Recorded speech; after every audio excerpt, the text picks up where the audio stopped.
मेरे अति प्रियो, यीशु मसीह के नाम से प्यार से अभिवादन करता हूँ। क्या आप भले चंगे हैं?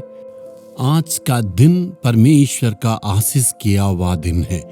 आप विश्वास के द्वारा अपने आशीषों को परमेश्वर की ओर से प्राप्त करना है। लेकिन आप तो कहते मेरे जीवन में इतना तकलीफ है, दुख है और परेशानियों को देख रहे हैं। परमेश्वर ने भी कहा है संसार में तुम्हें क्लेश होगा। क्लेश से भरा हुआ जिंदगी मसीही की जिंदगी है। मनुष्य के द्वारा, शैतान के द्वारा, हालातों के द्वारा जरूर हमें दुख तकलीफ होगा, लेकिन परमेश्वर एक आशीष को रखा। अपने वचन में उसे हम ध्यान देंगे। वो आशीष है विजय और सफलता। आप ये समझेंगे ये कैसे संभव है। प्रभु ने वादा किया निर्गमन 14 अध्याय का 14 वचन में, यहोवा आप ही तुम्हारे लिए लड़ेगा, इसलिए तुम चुपचाप रहो। यदि आप कहेंगे युद्ध में तो लोग सामने आ गए हैं, तो हम कैसे चुपचाप रहेंगे? आप चुपचाप रहेंगे तो परमेश्वर आपके लिए लड़ेंगे। यदि परमेश्वर आपके लिए लड़ेंगे, जरूर आप विजय को पाएंगे। यही परमेश्वर की ओर से मिलने वाला आशीष। क्या आपकी सेवा में आप बहुत तकलीफ को उठा रहे हैं और जहां बिजनेस करते हैं आपके विरोध में अधिकारी आए हैं, चारों तरफ में आप दबाव में है ना? जहां आप काम करते हैं ऊपर अधिकारी आपके विरोध में कार्य करते हैं ना? आप जहां पर रहते हैं लोग आपके विरोध में खड़े होके लड़ने के लिए तैयार है। हमेशा यही समझते हैं ये सारे मनुष्य मेरे विरोध में खड़े हुए हैं। मनुष्य नहीं है, उसके पीछे एक शैतान है। हमारे दुश्मन जो शैतान शांत नहीं रहेगा। मनुष्य को और अधिकारियों का हमारा विरोध उस्काएगा। मनुष्य को, अधिकारियों को हमारे विरोध में वो तो खड़ा करेगा।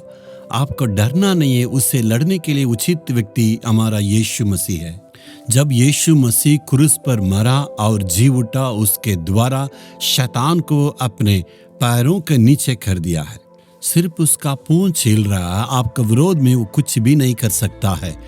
आपका कहना यीशु मेरे लिए लड़ेगा। यदि आप शांत रहेंगे तो परमेश्वर आपके लिए लड़ेगा। परमेश्वर का एक नाम है सेनाओं का यहोवा और युद्धों में पराक्रमी परमेश्वर। परमेश्वर के पास बहुत बड़ा सेना आपको मालूम है। ये कि स्वर्गदूत सैकड़ों लोगों को खत्म कर सकता है। मेरी सेवा में भी शैतान ने बहुत दुश्मनों को खड़ा किया और मेरे सेवा को खत्म करना चाहता था। मेरे विरोध मनुष्यों को खड़ा किया और दुश्मनों को, अधिकारियों को खड़ा किया, यहाँ तक मसीह लोगों को मेरे विरोध में खड़ा किया। लेकिन मैंने डरा नहीं, परमेश्वर ने लड़ा। परमेश्वर लड़ने से क्या होगा मालूम है? जी हाँ, आपका विरोध जो शैतान खड़ा है वो सब लापता हो जाएंगे। कुछ ऐसे दुश्मनों को परमेश्वर आपकी मित्रता में लाएंगे। जी हाँ, वो आपका पक्ष में आ जाएंगे। मेरे विरोध में लड़ने वाले ऐसे मेरे मित्रता में आ गए हैं और मेरे साथ काम करते हैं और मेरे लिए दुआ भी करते हैं।